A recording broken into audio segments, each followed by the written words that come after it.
Welcome back for another video.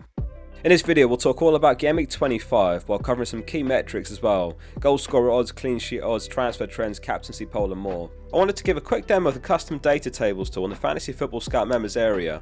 Every statistic you hear me use in videos comes directly from here. You can create tables about hundreds of data points. I personally have tables for each position. You can sort the columns, pick game week ranges and compare players. Really fun tool, and I've made all my tables public, so if you search fplfocal you'll find them all. Click the link at the top of the description to try out the members area, and it supports the channel too.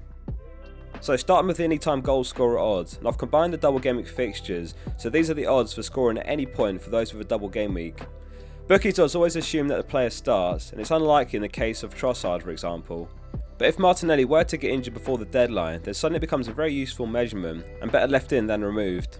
Salah and Darwin are tied with a 69% chance of scoring any time across their double. The two have combined well in recent weeks and look like they're building some chemistry up. They carried their form into the Champions League as well, scoring the first two goals, and it was a quality assist from Salah to find Darwin against Real Madrid. Unfortunately, after that point, Liverpool pretty much fell apart, conceding 5, and we'll talk more about the defence and the clean sheet odds next. Nketiah has a 68% chance of scoring any time. He's almost like a Darwin light. He's been racking up the XG lately and he's overdue a return. Over the last 4 games he's comfortably top in the league for expected goal involvement with 4.26 XGI. Bruno's next highest with 3.3 XGI. We'll have a look at the captain poll results at the end of the video. It's going to be interesting to see if anyone is tempted by Haaland, despite only a single game week. 61% chance of Haaland scoring, which is massive, and they're up against Bournemouth, who are third worst over the season for expected goals conceded. Saka has a 59% chance of scoring, and he should be on penalty duties, though it has come into debate recently with Jorginho signing for Arsenal and starting recent games. If you own Martinelli, it's worth looking at a way to move him on for Saka or Ødegaard, having been benched last game week, though he did score an open goal at the end of the game and Martinez was up for a corner. If you have a solid triple up already, such as Gabriel, Ødegaard and Nketiah, it's not worth chopping your team up just to fit Saka in. Mopai has a 48% chance for Everton's double, home to Villa and away to Arsenal. With Calvert-Lewin currently out injured, he should be nailed, but he's not exactly a Dyche forward. He prefers a target man for defenders or Pickford to ping balls to. He's only 5.9 mil, but I'd probably avoid. He's got 1 goal all season, and Dyche not known for goal scoring football. Onto the clean sheet odds, and we've got the double game week odds here as well, combined for both fixtures. In other words, these are the odds of keeping 1 or more clean sheet for those that have a double, and it's Arsenal top with a 67.7% chance of keeping 1 or more. As a reminder, Arsenal's double is Leicester away, followed by Everton at home. And if you're looking for an Arsenal defender, Gabriel, Saliba or Zinchenko are all good picks. Zinchenko actually scored his first Premier League goal of his career last game week, 5.1 mil, Gabriel's 5.2 mil and Saliba 5.3 mil. So let's discuss Liverpool then. 65.6% chance as per the bookies odds of keeping 1 clean sheet or more. It's a nice fixture pair, away to Crystal Palace and at home to Wolves. 2 clean sheets in the last 2 league games, but then Real Madrid's 5 goals at Anfield has put many managers off. It's a week where teams blank while Liverpool double, so in my eyes it's still justifiable to make a move such as Shaw to Alexander-Arnold. Over the last 6 game weeks, Crystal Palace is second worst in the league for expected goals and Wolves are 5th worst. So it wouldn't be unreasonable to hope for 1 clean sheet, and with the likes of Trent and Robertson there's every chance of an attacking return. They're always looking for a dangerous ball into the box, making good runs, and it takes some set pieces, including pretty much all the corners on each side. Gomez went off in the Real Madrid game holding his hamstring. He did have a poor game anyway and he's in a void. Everton are guaranteed to play in Game Week 28, which is a big blank game week, so Tarkowski is a standout option. Over the last 6 game weeks, he's third among all defenders for expected goals, 7 shots taken, 3 chances created. He's racked up 0.94 XG and 0.38 XA. The Wolves defence isn't a void given Everton's better odds, and Everton will play in 28 while Wolves may not. Laporte wasn't in Man City's Champions League squad, nor was De Bruyne. Pep cited both were out with illness. If you're an Ake owner, he's worth starting if Laporte is confirmed out. Man City given a 49.5% chance of a clean sheet against Bournemouth. So moving on to the top points projections across all positions. If you'd like to view a breakdown by position, the players to buy video will be on screen at the end. It's Salah top, projected 12.4 points for the double.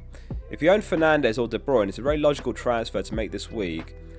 On top of that, if Leeds are able to beat Fulham next week in the FA Cup, and Liverpool also confirmed to play in Game Week 28, which is the blank game we discussed earlier.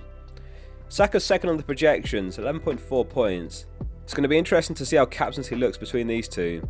That said, Nketiah and Ødegaard also very good options for captaincy. Saka has 1 double-digit return this season, Ødegaard has 6.